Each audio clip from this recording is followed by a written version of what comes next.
My name is Alara Vance.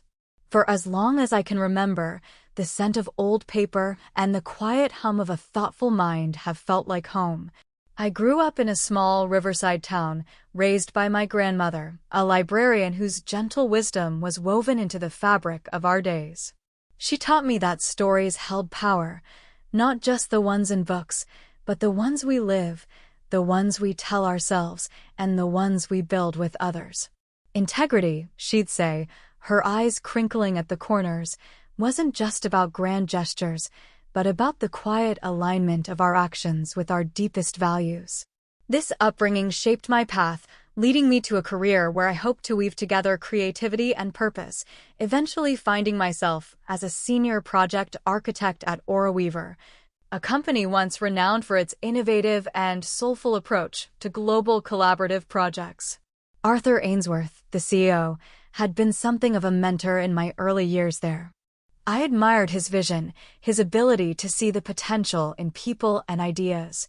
AuraWeaver, under his initial guidance, felt like a place where good work and good values could coexist. I poured my heart into my role, believing we were truly building connections, not just contracts.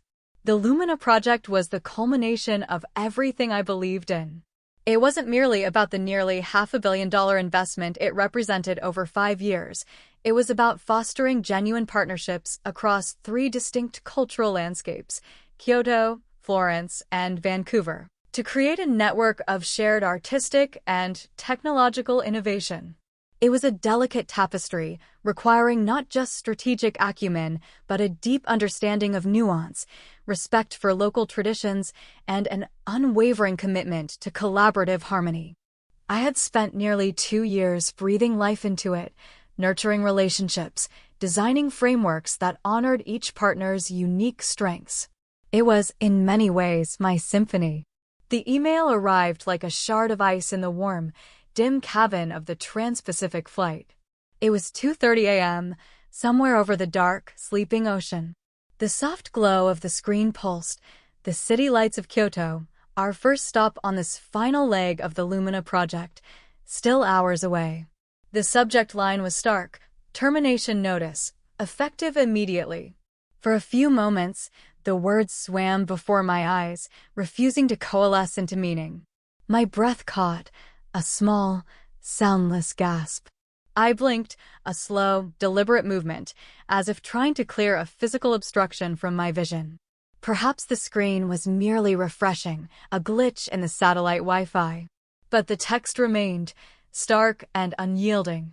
My name, my role, and then the sentence that seemed to sever the very anchors of my professional life.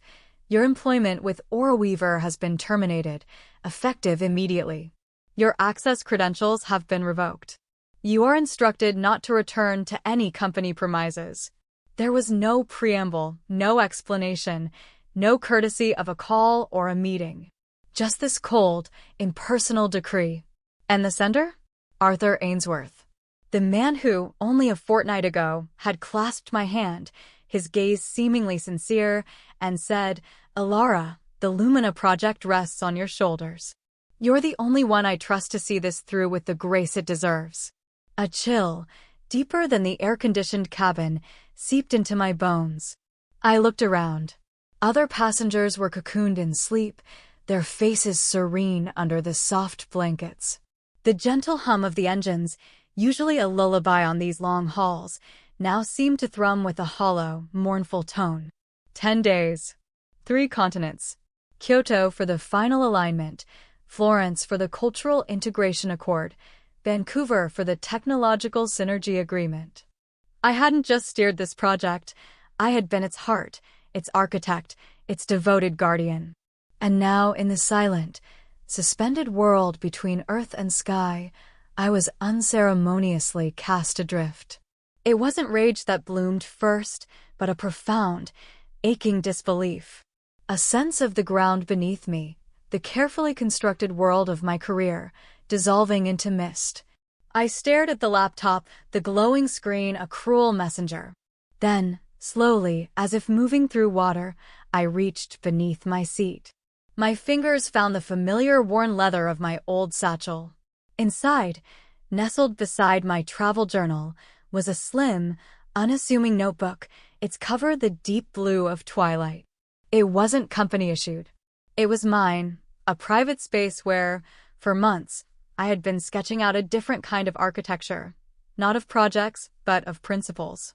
A whisper of an idea I'd named Kindred Spire. I opened it, the blank pages a quiet invitation. They believed this was an ending. A gentle sadness settled in my heart, but beneath it, a tiny, resilient seed of knowing stirred. This was, perhaps, a different kind of beginning. Echoes of disquiet, the past unfolding. The seeds of this disquiet had been sown long before that midnight email. Looking back, the signs were there, subtle at first, like the faintest tremor before an earthquake.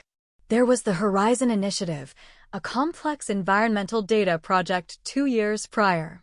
It had veered dangerously off course due to miscalculated projections from another department.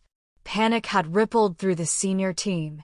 I remember stepping into the emergency meeting, not with force, but with a quiet proposal, a recalibrated framework I'd worked on through the night. Within a week, the initiative was not only stable but yielding even more promising data.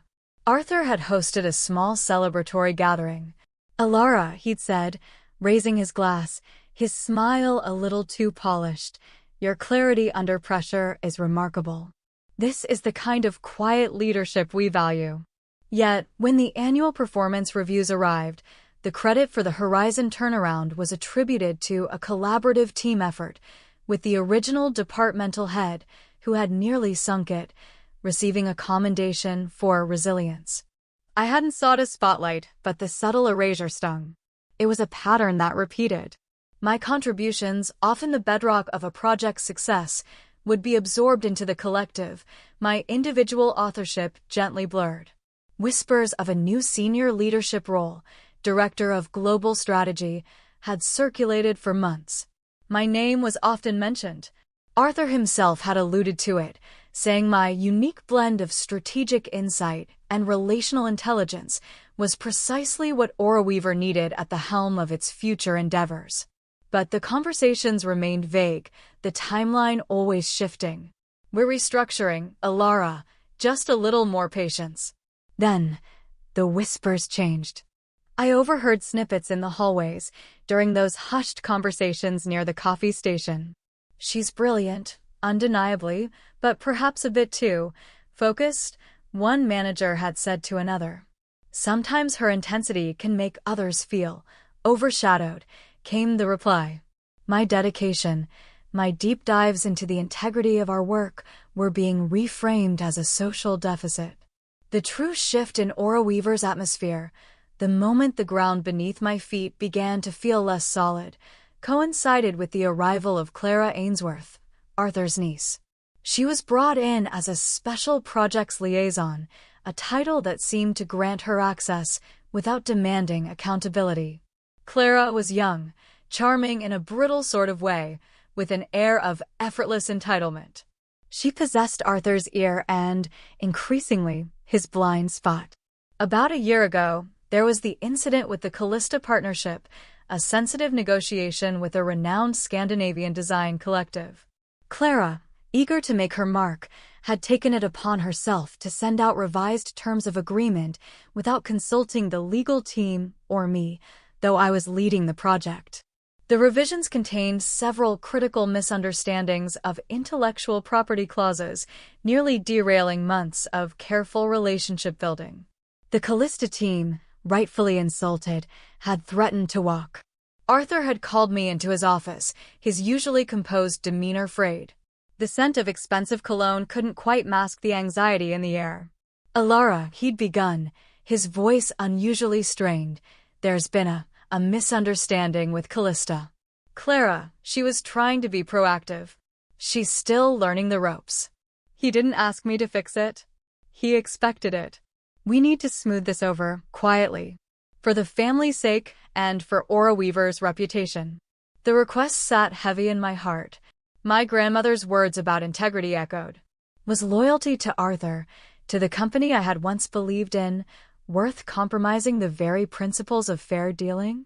I spent a week in painstaking, delicate communication with the Callista team, not making excuses for Clara, but sincerely acknowledging the error and meticulously rebuilding the trust that had been fractured. We salvaged the partnership, but a quiet resentment began to take root within me. I had shielded Clara, shielded Arthur, but who was shielding the values Aura Weaver purported to uphold? The Lumina project was my attempt to reaffirm those values, to build something so intrinsically sound, so deeply rooted in genuine partnership, that it would be undeniable.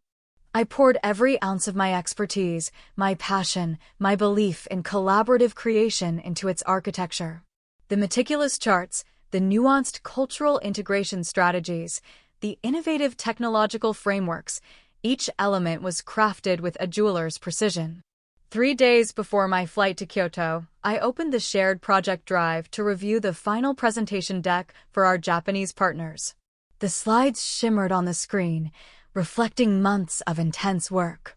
It was all there, just as I'd finalized it, except for one almost imperceptible detail. I clicked on File Properties. The author, the last modifier, Clara Ainsworth. My breath hitched. I scrolled through the deck.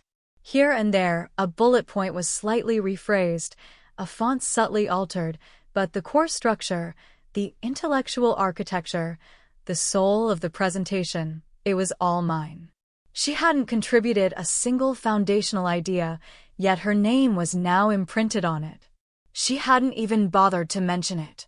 That evening, I sat by my window, the city lights of San Francisco a distant, glittering tapestry. The Lumina deck glowed on my laptop screen, a testament to my work, now subtly, insidiously co-opted. A wave of exhaustion washed over me, so profound it felt like a physical weight. Should I confront Clara? Appeal to Arthur? The thought of the ensuing drama, of being labeled territorial, emotional, or not a team player, those familiar refrains used to silence women who dared to claim their work, was utterly depleting. A sad, clear understanding began to dawn. This wasn't an oversight. This was the new Aura Weaver. The path of least resistance was to say nothing, to pack my bags, to fly to Kyoto and pour my energy into the work itself, hoping its quality would speak for itself. It was a compromise, a small piece of my self-respect chipped away. I told myself it didn't matter, that the project's success was paramount. But it did matter. The hurt wasn't a loud explosion, it was a slow, seeping ache, a quiet corrosion of the spirit. Each time I would later hear Clara praised for her strategic input on Lumina, that ache would throb, a reminder of the invisible ways in which my voice, my authorship, was being diminished. Seeds of a new dawn, the birth of Kindred Spire. The sterile silence of the hotel room in Kyoto, after the news of my termination had sunk in, was a strange crucible. The initial shock had given way to a profound weariness, then a hollow ache. I had given Aura Weaver 9 years of my life, my creativity, my unwavering loyalty. And in return, an email in the dead of night. For a day, I let the grief wash over me. I walked through the serene Arashiyama bamboo grove, the towering stalks filtering the sunlight, creating an ethereal, calming cathedral. The rustling leaves seemed to whisper ancient secrets of resilience, of bending but not breaking. It was there, amidst the quiet strength of nature, that something shifted within me. I would not be defined by their dismissal. I would not let this betrayal extinguish the light within me. My grandmother's voice, a gentle echo from my childhood, reminded me, Alara, child, sometimes the greatest storms clear the path for the most beautiful gardens. Back in my room, I opened the deep blue notebook, the one I'd named Kindred Spire. For months, it had been a repository for fleeting thoughts, sketches of a different way of working, a company built not on hierarchies and political maneuvering, but on shared purpose, mutual respect, and genuine human connection. It was less a business plan and more a philosophy, a quiet rebellion against the encroaching cynicism I had witnessed.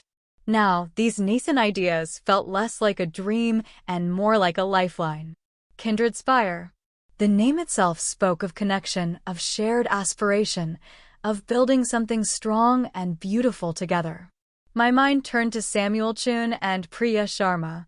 Samuel, a gifted software architect I'd worked with at AuraWeaver for years, was a man of few words but profound insight. He, too, had grown increasingly disillusioned by the company's shift from innovation to internal politics, his brilliant ideas often shelved in favor of more marketable but less impactful solutions. Priya, a former lead strategist, had left AuraWeaver 6 months prior, citing a desire to find work that aligned more closely with her values of ethical engagement and community building. She had a rare gift for seeing the human element in every strategic equation. I drafted careful, heartfelt emails to them both, not from a place of desperation, but of quiet conviction. I shared my news, briefly, without bitterness. Then I spoke of Kindred Spire, of the possibility of creating something new, something that honored our collective skills and our shared desire for meaningful work. I know this is sudden, I wrote, but I believe there's a different way to build, to connect, to create. If this resonates, I'd be honored to explore it with you. Their responses came within hours, warm and immediate. Samuel wrote, "Alara, I've been waiting for a signal like this. Count me in." Priya's email was longer, filled with empathy and a palpable excitement. "This is more than resonant, Alara," she concluded. "It feels like coming home." We began to build Kindred Spire, not with a flurry of venture capital pitches or splashy announcements, but with quiet conversations, shared documents, and late-night video calls across time zones. We focused first on our core principles: transparency, deep respect for our clients and each other, a commitment to sustainable and ethical practices, and the belief that true innovation springs from authentic collaboration. It was slow, deliberate work, like tending a secret garden. We weren't building an empire, we were cultivating a sanctuary. During the final months of my work on the Lumina project for AuraWeaver, before the threads began to unravel so dramatically, I had formed genuine bonds with our key international partners. These weren't just transactional relationships. They were dialogues built on mutual respect and a shared appreciation for the deeper values the project initially represented. Mr. Kenji Tanaka in Kyoto, a revered master of traditional crafts who was looking to integrate modern technology to preserve ancient techniques, had often spoken of the importance of wa, or harmony, in any true partnership. Signora Isabella Rossi in Florence, the dynamic head of a prestigious design institute, championed bellezza e ingegno, beauty and ingenuity, and sought collaborations that honored both artistry and ethical production.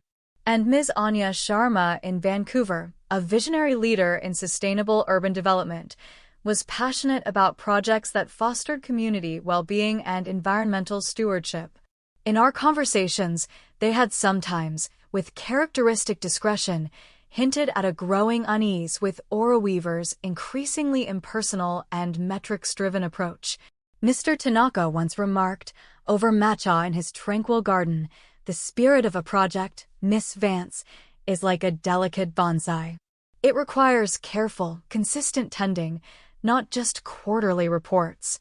Signora Rossi, during a tour of her institute's sunlit studios, had lamented the soulless efficiency that was creeping into many international ventures.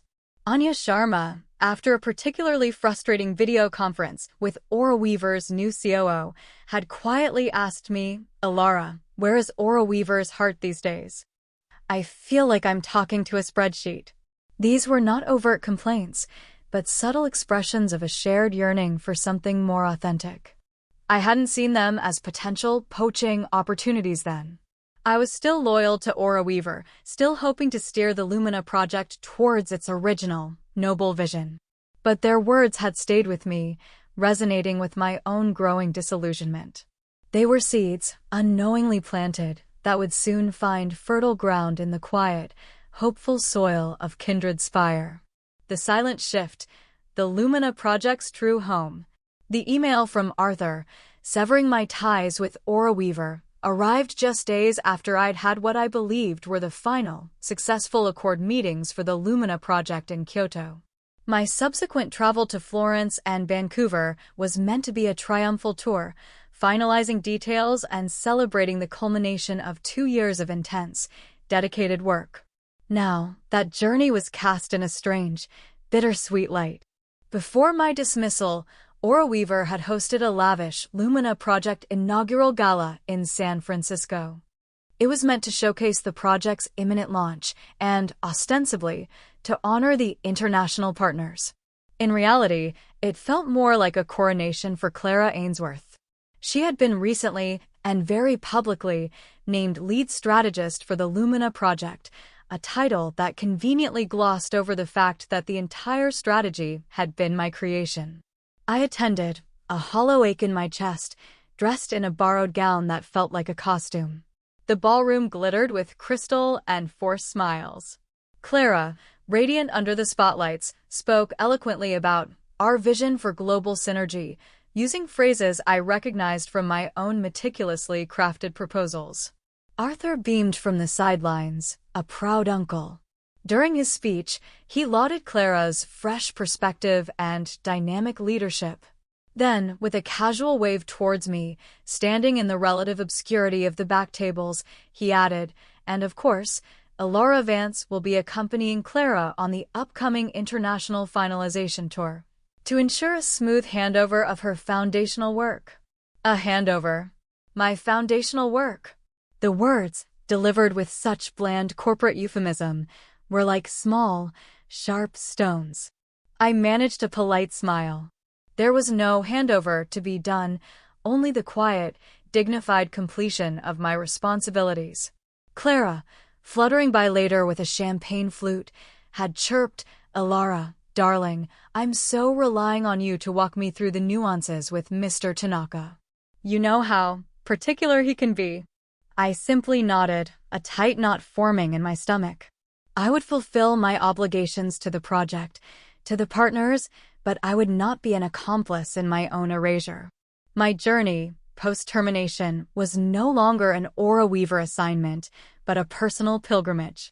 I decided to proceed with my planned visits to Florence and Vancouver, not as an ex-employee, but as Alara Vance, an independent architect of ideas, carrying the true spirit of the Lumina Project in my heart.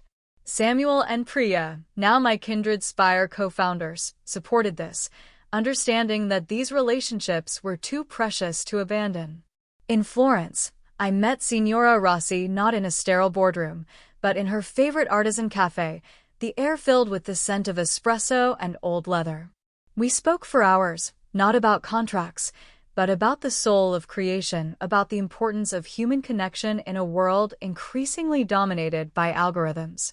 I shared with her, honestly but without melodrama, my departure from Aura Weaver and my quiet hopes for Kindred Spire. Her eyes, shrewd and kind, studied me. Alara, she said finally, her voice warm, true artistry requires courage and integrity. Aura Weaver may have lost its compass, but it seems you have found yours. Vancouver was a similar experience. I met Anya Sharma for a walk along the Stanley Park seawall, the crisp Pacific air invigorating. We watched the seaplanes take off, their journey a metaphor for new beginnings. I told her about Kindred Spire, its commitment to sustainable partnerships and community-focused innovation. She listened intently, her gaze fixed on the distant mountains. The world needs more kindred spirits, Alara, she said, a thoughtful smile playing on her lips. Less corporate behemoths, more conscious creators.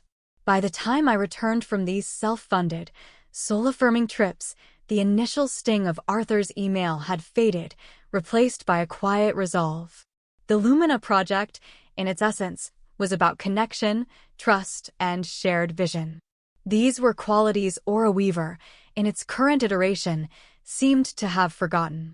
But they were the very cornerstones of Kindred Spire. The path forward, though uncertain, felt true. A new horizon. Kindred Spire takes root. Instead of returning to the gleaming, impersonal towers of Aura Weaver's San Francisco headquarters, I found myself drawn to the quiet comfort of my small apartment overlooking the bay. The fog rolled in, a soft, gray blanket, mirroring the gentle unfolding of my new reality. For days, I immersed myself in the work of Kindred Spire with Samuel and Priya. Our shared workspace was a collection of video calls, collaborative documents, and the comforting aroma of brewing coffee in our respective homes. There was an energy, a quiet excitement, that had been missing from my life for too long. Then, with a deep breath and a prayer to my grandmother's gentle spirit, I drafted 3 carefully worded emails, one each to Mr. Tanaka in Kyoto, Signora Rossi in Florence, and Ms. Sharma in Vancouver. These weren't pitches filled with corporate jargon or desperate pleas. They were simple, honest letters from the heart. Dear Mr. Tanaka, I began the first. Our recent conversations about the Lumina project and the deeper values of harmony and respect that underpin true collaboration have stayed with me. As you may know, my journey with Aura Weaver has concluded. I am now embarking on a new venture, Kindred Spire, with a small team of like-minded colleagues. We are dedicated to fostering partnerships built on the very principles we discussed. If the spirit of our original vision for Lumina still resonates with you, and if you are curious about a more personal, value-driven approach to bringing it to life, I would be deeply honored to share more about what Kindred Spire hopes to achieve. The door, as they say, is open, not to a corporation, but to a conversation between kindred spirits. Similar messages, tailored to my conversations with Signora Rossi and Ms. Sharma, were sent. Then I waited. There was no anxiety, only a quiet sense of rightness. I had offered an authentic invitation. The response would be what it would be. The replies began to arrive within a day. Mr. Tanaka's was brief and elegant. Miss Vance, your integrity is a beacon. Let us speak of Lumina's true path. Signora Rossi's was effusive and warm, Alara Carissima. But of course, this Kindred Spire sounds like a breath of fresh Tuscan air. When can we talk? Anya Sharma's was characteristically direct and encouraging. Alara, this is the news I was hoping to hear. Let's schedule a call. The world needs more conscious endeavors. The exploratory conversations that followed were unlike any I had experienced in my corporate life. They were dialogues, not negotiations. We spoke of shared values, of co-creation, of building something lasting and meaningful. There was no pressure, no aggressive sales tactics, just a mutual exploration of possibilities. One by one, quietly, thoughtfully, Mr. Tanaka, Signora Rossi, and Ms. Sharma expressed their desire to align the Lumina project, their respective components of it, with Kindred Spire. It wasn't about abandoning Aura Weaver, it was about choosing a partner whose values mirrored their own. News of this silent, organic shift began to trickle back to me through Priya, who still had a few trusted contacts within Aura Weaver's quieter departments. There was, apparently, a growing sense of confusion, then consternation, in the executive suites. Arthur and Clara had been attempting to reach the Lumina partners, only to be met with polite but firm deflections, or a baffling silence. Calls went unreturned. Emails received vague, non-committal replies. There was no public drama, no angry accusations, just the quiet, inexorable movement of trust towards a new, more authentic center. I felt a pang of sadness for the Aura Weaver I once knew, the company that had first inspired me. But there was no triumph in their current predicament, no desire for retribution. My focus was entirely on Kindred Spire, on nurturing these new partnerships, on building a company that lived its values from the ground up. The ground felt solid beneath my feet again, not because it was familiar, but because it was forged from integrity. Full bloom, recognition, and reflection. A few weeks later, Kindred Spire issued its first official communication. It wasn't a splashy press release, but a simple, elegantly designed announcement on our newly launched, minimalist website, shared directly with a curated list of industry observers and our new partners. It read, Kindred Spire is honored to announce its foundational partnerships with esteemed international collaborators in Kyoto, Florence, and Vancouver to bring the Lumina project to fruition. This endeavor, rooted in shared values of authentic collaboration, cultural respect, and sustainable innovation, aims to create a global network that celebrates both heritage and progress. We believe that the most meaningful creations arise from genuine human connection and a shared commitment to a purpose larger than ourselves. Kindred Spire is founded by Alara Vance in partnership with Samuel Chun and Priya Sharma. The announcement focused not on the monetary value of the project, which was indeed substantial, but on the spirit of the collaboration. My name was there as founder, but the emphasis was clearly on the collective, on the kindred nature of our endeavor. The response was quiet but profound. Thoughtful articles began to appear in niche publications that valued ethical business and innovative collaboration. There was a sense of admiration for the dignity and integrity with which this transition had occurred. AuraWeaver's reputation, in contrast, began to suffer, not from a direct attack, but from the stark relief thrown upon its recent actions by Kindred Spire's quiet emergence. The narrative wasn't about a corporate battle won or lost, but about the power of values-driven leadership. One cool autumn evening, as I was sketching out ideas for Kindred Spire's first collaborative workshop, my personal phone buzzed. An unfamiliar number, yet something about the prefix felt distantly familiar. I answered, a slight premonition stirring. Alara. The voice was Arthur Ainsworth's, but it was different from the assured, authoritative tone I remembered. There was a weariness in it, a note of something akin to bewilderment. Yes, Arthur, I replied calmly, my heart surprisingly steady. The scent of chamomile tea from the cup beside me was a small anchor of peace. There was a pause. I could hear his breathing, a little uneven. Alara. I heard about Kindred Spire. Anne. The Lumina project clients. They're with you now. Yes, Arthur, I said, my voice gentle. We're very excited about the work we'll be doing together. It feels like a very true alignment for everyone involved. I don't understand, he said, and the confusion in his voice was palpable. How did this? Why didn't you say something? Fight for it here. The unspoken accusation hung in the air. Why didn't you warn me? Why didn't you play the game by the old rules?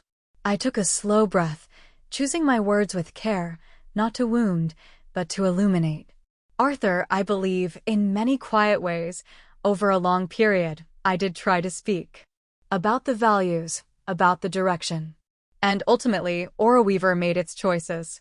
The company changed. I realized I needed to make my own choices, for my own integrity, for my own growth. It wasn't about fighting against something, but about building something I could pour my whole heart into, without reservation. Another silence, longer this time. Then, a sigh, heavy with unspoken things. Clara. He began, his voice dropping. She's so young. I thought. I was guiding her, protecting the company's future, ensuring family continuity. A wave of unexpected compassion washed over me. He sounded less like a vanquished CEO and more like a father who had, perhaps, lost his way in trying to pave a smooth path for his kin. Arthur, I said softly, we all have our own paths to walk, our own lessons to learn. I genuinely wish Clara well. And I wish you well, too. There was no sarcasm, no bitterness, only a quiet sincerity. Is there anything to be salvaged? He asked, his voice barely a whisper. For AuraWeaver? I looked out my window at the city lights, softened by the evening mist. That's not for me to say, Arthur, I replied. My focus is here now with Kindred Spire, with the work we're doing, with the community we're building. It's where my heart is. We spoke for a few more minutes, the conversation circling around his regrets, his bewilderment. I listened, offering not solutions, but a quiet, compassionate presence. When the call ended, I felt not triumph, but a profound sense of closure. The old story had finally, truly, ended. The days that followed were filled with the quiet joy of authentic creation. Kindred Spire wasn't just a company, it was a community. Our meetings with Mr. Tanaka, Signora Rossi, and Miss Sharma were vibrant exchanges of ideas, infused with mutual respect and a shared excitement for the Lumina project, now reborn under a new banner. Samuel's quiet genius brought an elegant simplicity to our technological frameworks.